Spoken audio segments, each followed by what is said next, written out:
Hello, good morning everybody, and welcome to this World of Glocalities webinar. My name is Hans Schoenmaker, and I'm going to show you around the World of Glocalities app today together with my colleague. Good morning everybody, my name is Alessandra Gasparotto. Welcome also from my side. This morning Hans and I want to show you a bit more about Glocalities and the application that some of you already know via the demo account. The aim of this meeting indeed is to make you understand how to use this tool and what kind of insights you can get out of it. And there are different steps that we are going to go through. So first Hans is going to walk you through the Glocalities, who we are and how this research program works. And then we will do two journeys, so two analyses. The first one is going to be a simple one, just to understand how to work with the app. And the second one will, we will have a look at more insights. I will now let Hans explain you more about Glocalities. But before starting, I will just make a kind of request. It would be great if you could keep your microphone mute during the presentation. We will have a session for questions and answers at the end of the webinar, so just take note of any questions that you might have, and we will answer all of them at the end of the presentation. Thank you. All right, there's also a chat functionality on the right-hand side of your screen. If you have any questions, you can just put them in the chat, and then we will answer them at the end of the webinar. So, without further ado, a small introduction into the Glocalities, who we are. Let's see. All right. There we go. So, we are an independent market research and consultancy agency. We're based in Amsterdam, and we've been founded in 2018. So, we are quite new, but we have been a part of another research agency for quite longer. So we actually started with the Glocalities program back in 2014. And right now we are about a team of about 15 people, and we specialize in global values and trend research around the world. And for that we developed our Glocalities program. Well, like I said, we started in 2014. And we started with a global research into values and lifestyle. And we did this the first time in 2013 in 20 countries. And basically what we did, we asked those people, what do they find important in life? What are their drivers? What are their values? How do they see their work? How do they see their family life? How do they see their friends? How do they care about sustainability? But also, what are their interests? What do they like to do in their free time? Which brands do they use?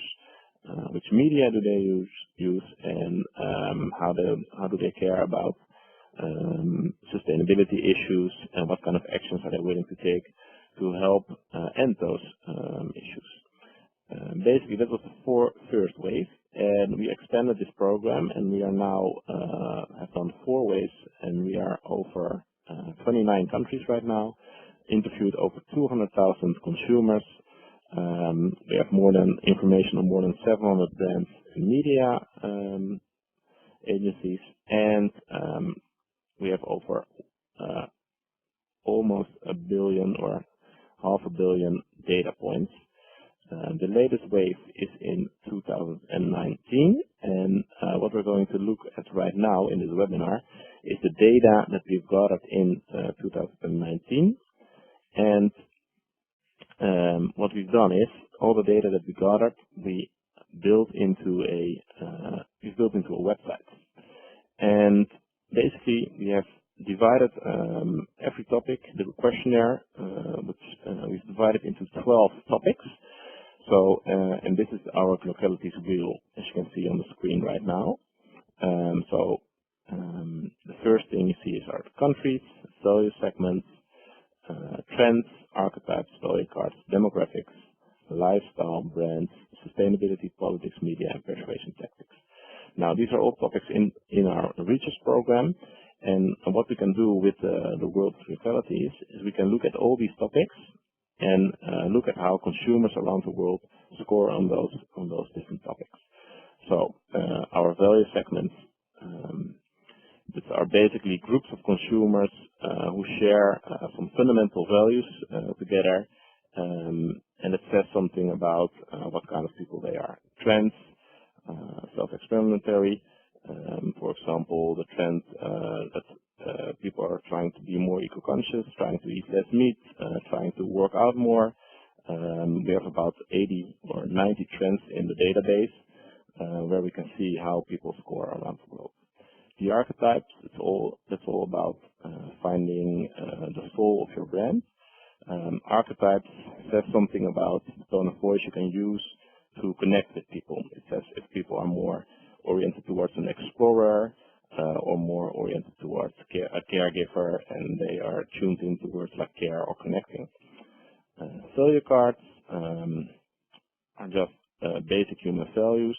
Demographics, of course, if people are male or female, what kind of age they have, what kind of work they do. Then we have a lifestyle topic, which is about what they do in their free time. Brands, of course, brand issues, sustainability issues. We've covered those already a bit. So basically, these are all the ingredients we have in our database. And for World of Glocalities, we put them in a website and allow you to look at all these variables. And that's what we're going to do right now. So we're going to skip the presentation. We're going to delve into the tool. And most of you have a World of Glocalities account, and when you log in, this is the first screen you see. This is the home screen.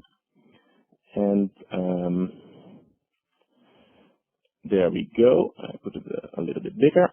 And basically, this is where you can navigate through all the different options we have in the World of Glocalities. So on the top of the screen, you see the navigation bar, which has something to do with settings, the frequently asked questions.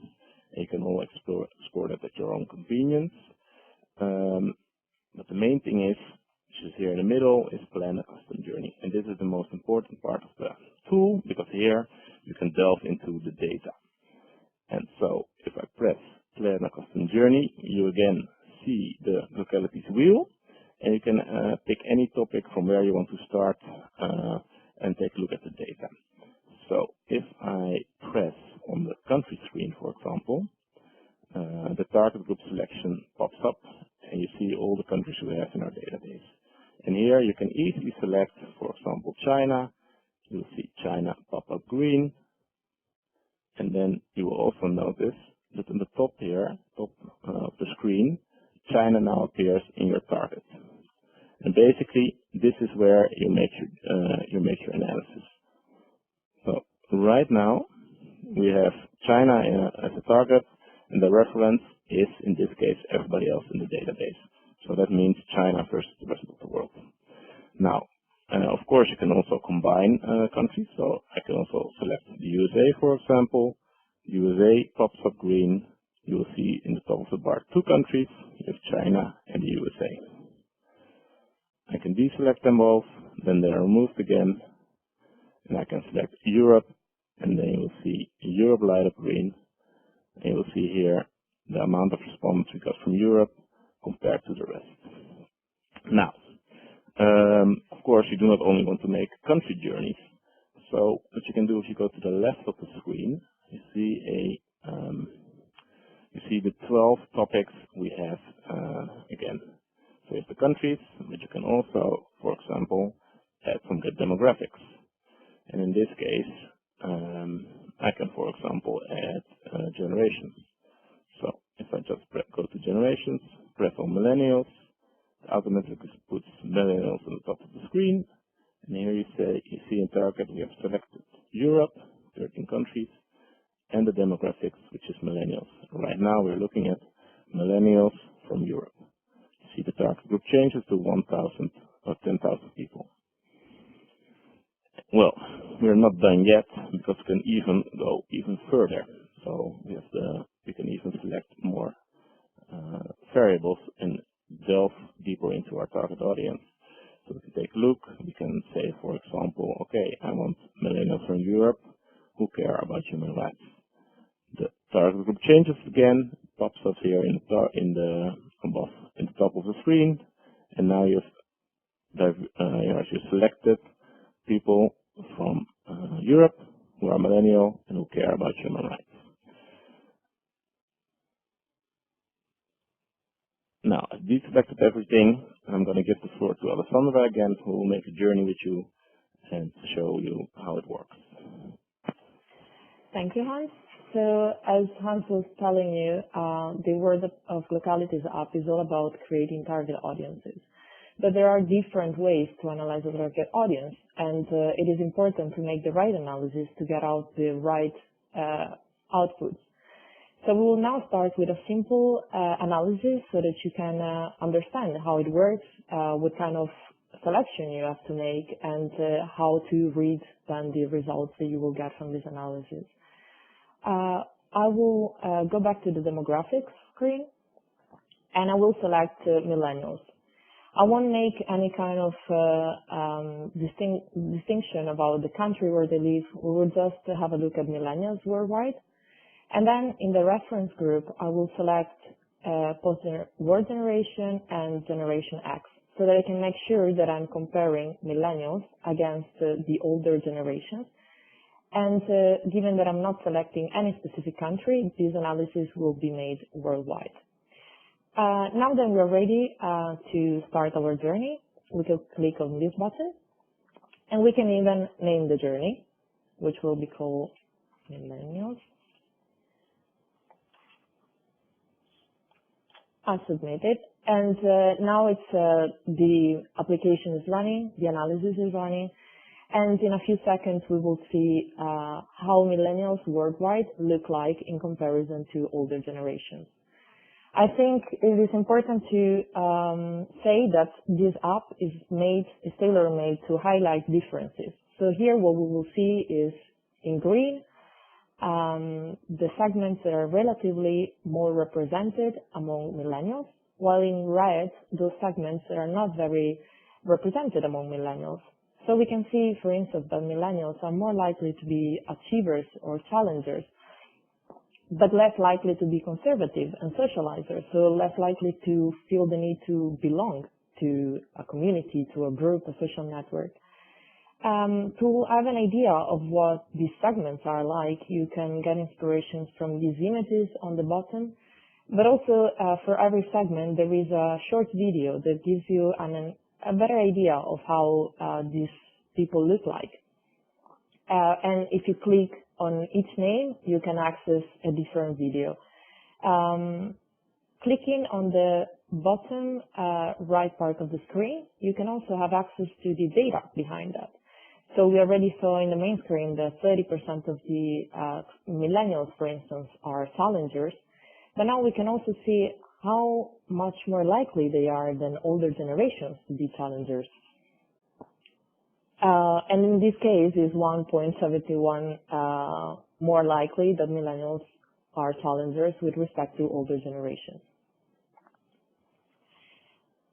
Clicking here on the left side of the screen, we go back to our wheel, and now we can have a look at other insights. For instance, if we click on trends, we can see on the left side those trends are more likely to be important for millennials, and on the right side the trends that are less likely to be important for millennials. So we see the millennials, well, they are starting their career, they're at the beginning of their adult life. So they still see progress in income and career as very important values. But they still like also to take risks and to have an adventure life. And they also like to show off, stand out and show what they do. For instance, if we think about Instagram, for instance, or Snapchat, this is a clear evidence of that. On the right side, as I said, we see those trends that are less important for millennials when compared to the older generations. And we will see that they're less interested in community issues such as the small income differences or politics. They also have a less nostalgic view on the past. They're starting their lives now, and also tend to have less traditional values. Surprisingly, they're also less likely to support couples that live together instead of being married. Once again, by clicking on this button, you can see all the data regarding the trends. You can see the score differences, and if you click on the info button, you can also read a bit more about the methodology behind that. And you can also sort them to see, for instance, first the ones that are scoring less high, or score them based on their absolute Z-score. We will move now to the archetypes. So we see how the millennials are really find the archetype of the hero, the creator, and the magician really appealing, which is really a symbol of they wanted to create their own future, being the heroes of their own life, but also make things come real. So they have dreams and they believe that they will become true one day. And while the archetypes like of the innocent, everyman, of lover, that are more community-oriented archetypes, are less important for them, are less appealing. Because, yeah, they're still on a stage of creation and a stage of looking at the future. The value cards tell us something similar, and this is the interesting thing about the Glocalities wheel, because by looking at different kind of data, we will have the kind of results that we get back are very similar, which gives more reliability to the profile of our target audience. So here, by looking at another point of view, which is values, we see that millennials are ambitious, they're like success, they're like wealth, which is something that we already saw in the archetypes and in the trends. While tradition, for instance, the responsibility, are less important for them. And once again, here you can have a look at the data behind that. You will see the index scores, the absolute scores, and you can also export the tables if you want, either this one specifically, but also all the tables in the report, so you can work with them on an Excel file. The demographics in this case are less relevant. Of course, we know that on this side we will see the millennials, so young people, students with no children, and in this side scoring bottom we will see our reference audience, which is Generation X and post-war generation. When we have a look at the lifestyle in this screen, we see the 9 categories that score the highest in comparison to the reference audience. And on the table screen, we can also select different topics. So for instance, if we are interested in having a look what kind of films millennials are more likely to watch compared to older generations, we can select this, and here we will see animated films, for instance, score very, very high among millennials. And a similar screen with the brands. So we will see that here, millennials, for instance, are more likely than the older generation to like Spotify or Converse. And once again, here we can see the different categories. So we can select, for instance, fast food, and we will see that they're more likely to like all of them, but in particular, Domino's Pizzas and Burger King.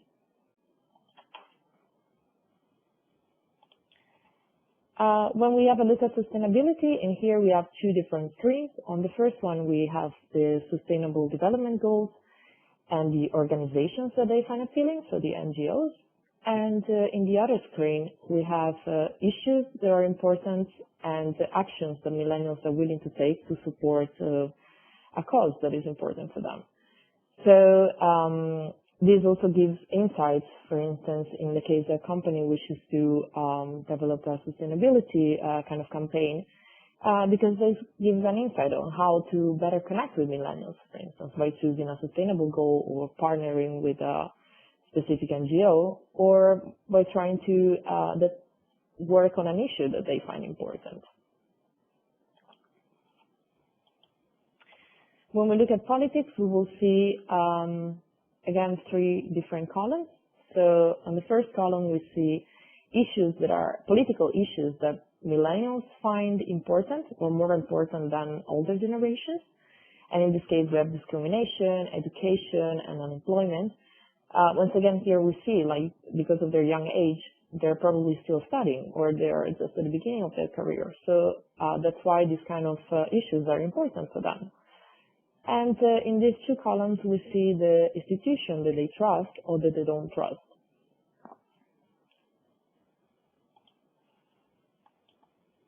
When we move into the media page, we will see the social media that are particularly used by millennials. We saw before that they like to show off their exhibitionists. And indeed, here we see Snapchat and Instagram as two apps that are particularly used by them. And actually, when we have a look at the tables behind it, we will see that almost all social media are relatively more used by millennials. And if we would do a journey into a specific country, we will also have access to local newspaper and local TV channels that millennials consume.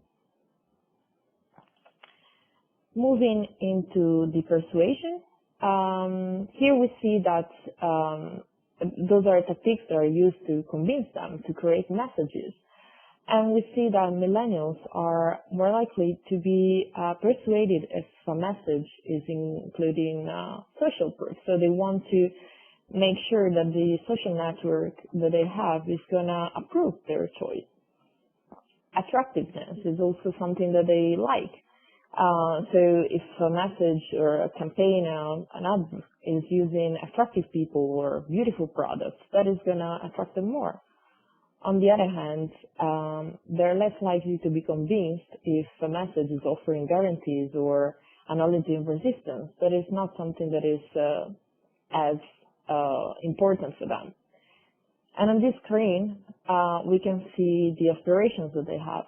So, well, as I said, like a trend was progressing in their career, and here we see that it's also one thing that they want to have in the next 5 years.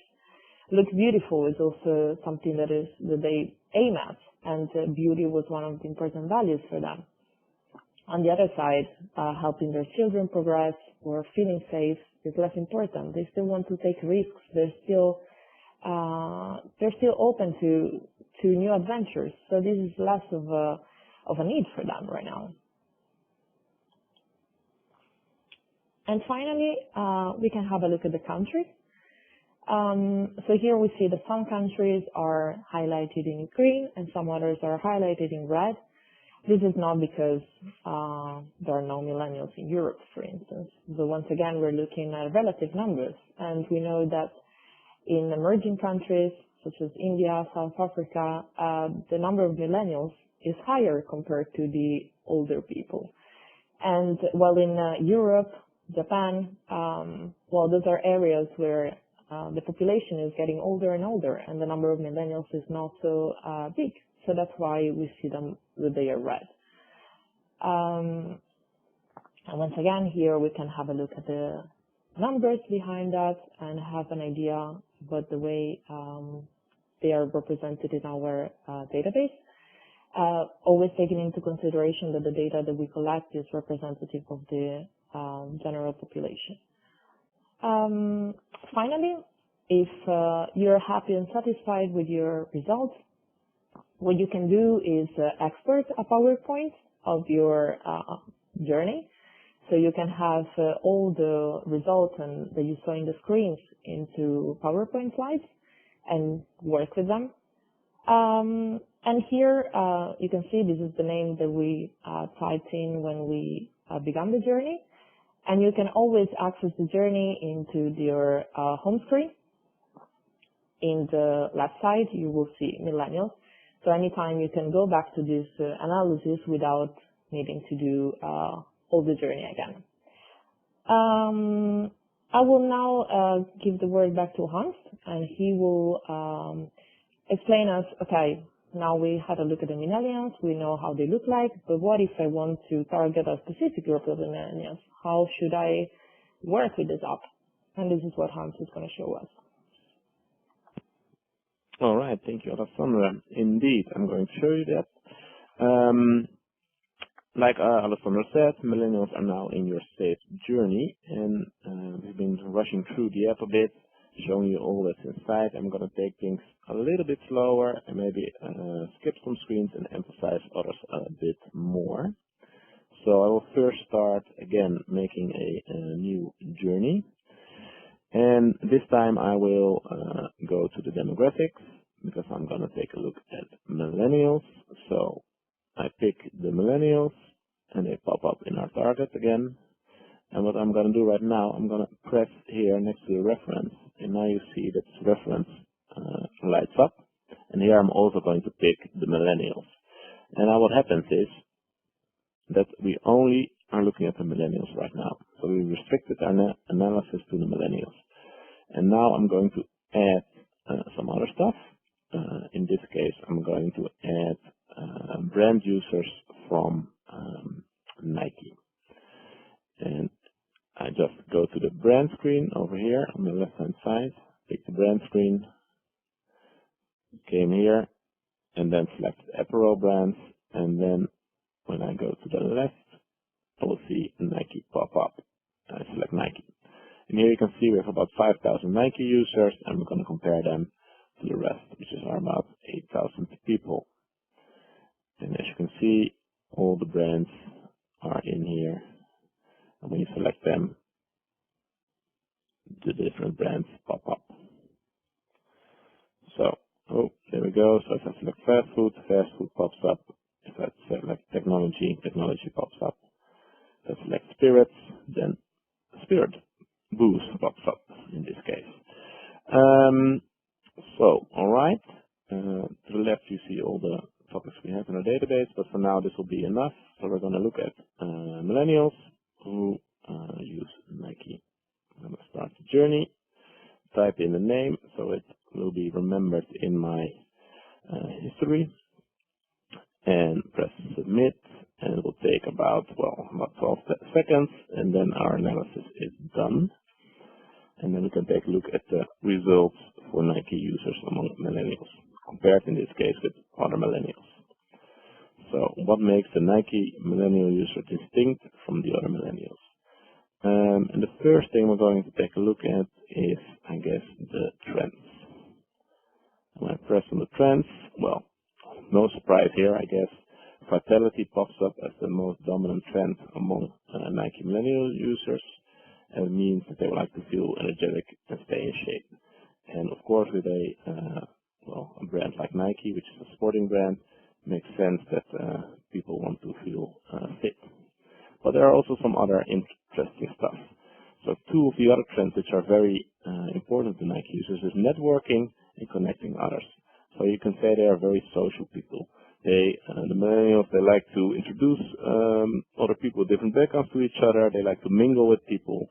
They also like to improve their social status. So there's a very status-oriented bunch here who they like to get in and get in contact with other people. You also see on the right-hand side, underneath the bottom index, which means here are the statements which they score lower on compared to the other millennials, who see pessimism. So you can also say that the Nike millennials are an optimistic bunch.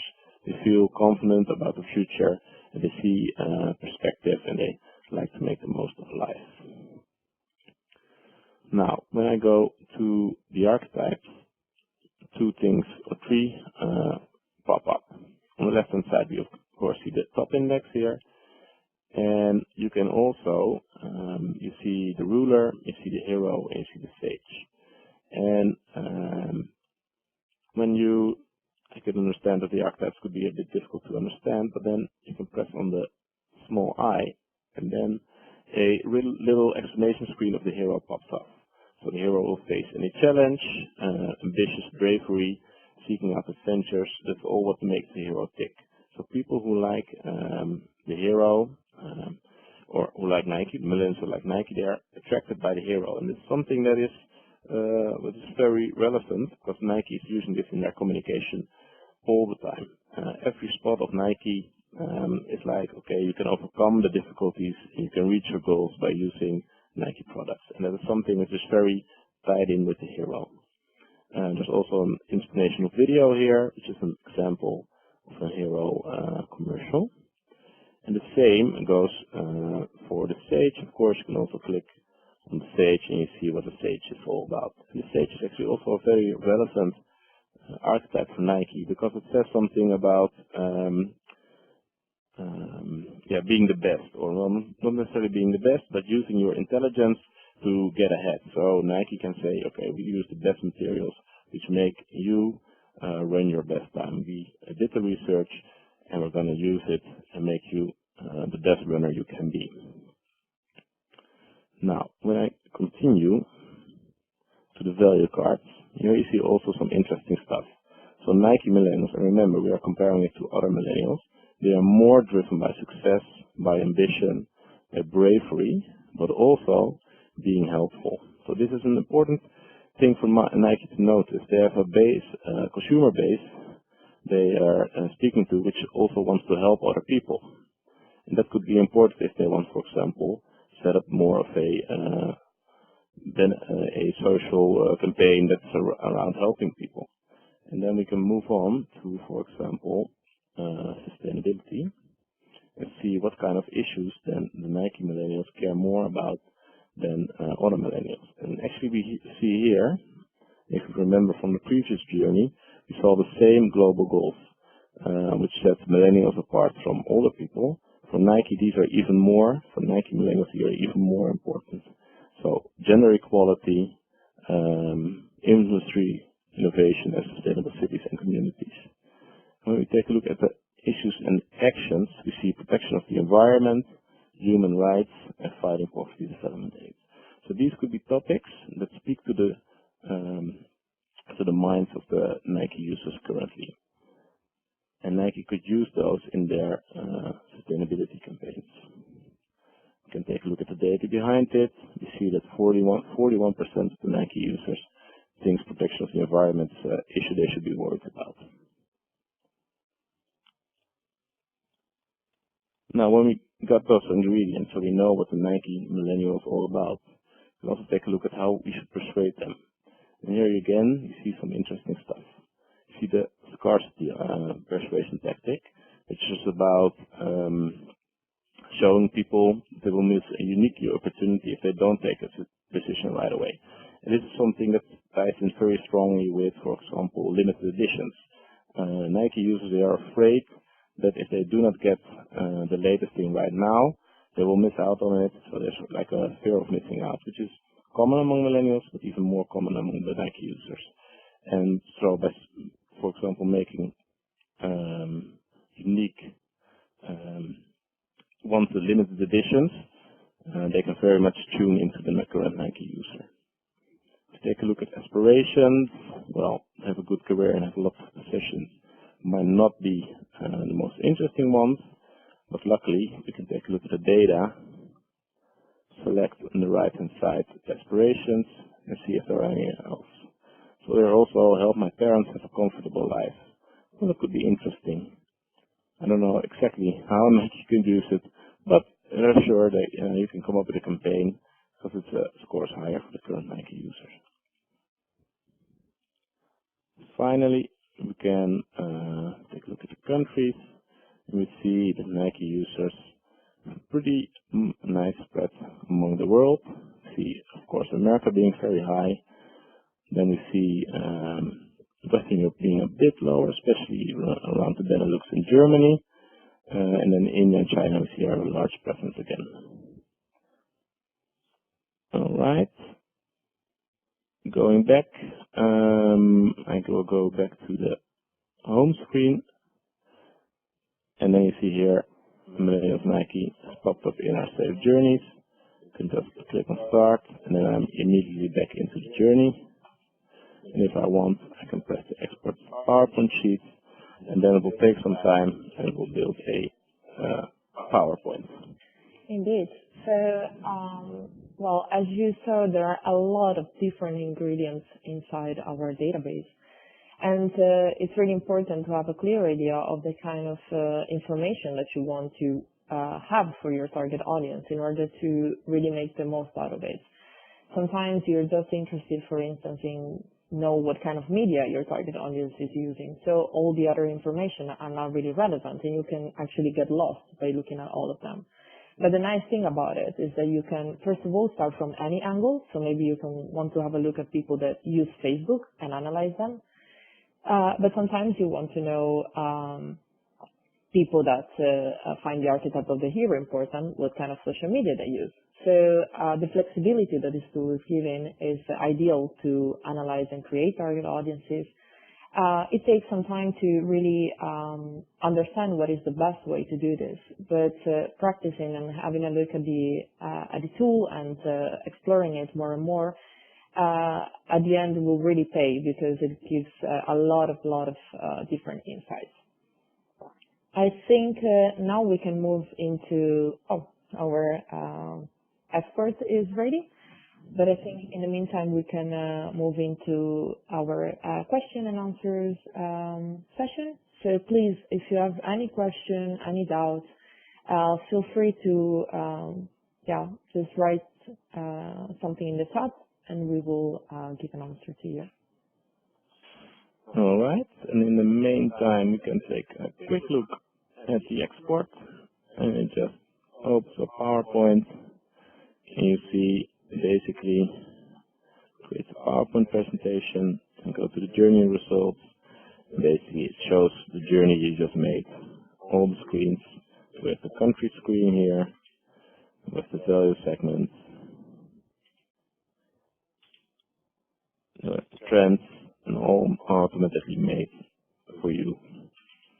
The archetypes, following by the value cards, demographic screen, lifestyle, brands, sustainability, another sustainability, politics, and media globally, and persuasion.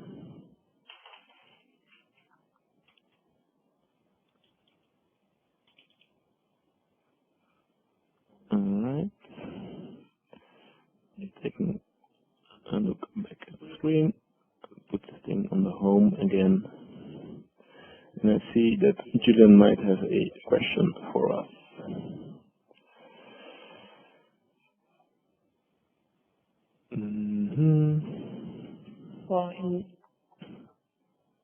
While we're waiting for Julian's question, you can also see that here in the main screen you also have access to the highlights. So you can have an experience of the news about Glocalities when we will inform you when the new wave is launched, when the rest data is available. But also what we do, interesting information. Okay. There's a question from Julian. How many brands do we have on a database on a global level? I must say I'm not exactly sure. About the exact number? About the exact number, but we have 1, 2, 3, 4, 5, 6, 7, 8, 9 different topics, and around, well, I think we have around 10 brands per topic, so we need 90. But we also have some NGOs, so I guess 90 in different sectors, but we also have NGOs, which could also be called brands, which are another 20. So I think about 120, 130, 150, something along those lines. And in addition, we also have information about local brands. So for each country that you select, you can also have access to specific brands and what they are used in the country. So this is very useful when you want to run a campaign, for instance, or you want to promote a specific brand in the country. On the other hand, we are also always open to add new brands when our clients desire, and every year we are running a new survey. So we can update our questionnaire every time with new questions and new brands. Yes, and that brings us to an interesting point. Because it's also possible to add your questions to this database. Because right now we've interviewed, let me see, 60,000 people. And what we can do is we can go back to those people and ask them a series of questions. So when you see here on the top left, you see your questions. And here you can enter any questions you might have for the respondent, do the research, contact them again, and then add them anything you want. So we could add different brands or add any information that you are missing. And then it's loaded automatically in the tool, and you can make the journey just like how we did the millennial Nike journey or the millennial journey. You can make your own journey for your own target audience as well. That's all possible. All right. Well, if there are no more questions, I think we can just lead you to our contact page. This is Alessandra, next to me, Han. It's been a pleasure to guide you through the World of Glocalities app. We really hope that you find this webinar interesting, and please feel free to get in contact with us with any questions or anything else that you would like to know about it. Yes, we also recorded the website, so we can send you the link to download the recording of this webinar. And also, it's possible to get a trial account, but then we can discuss those things more if you're interested in the next coming days. All right, thank you all very much, and I hope you enjoyed this webinar. Thank you. Bye.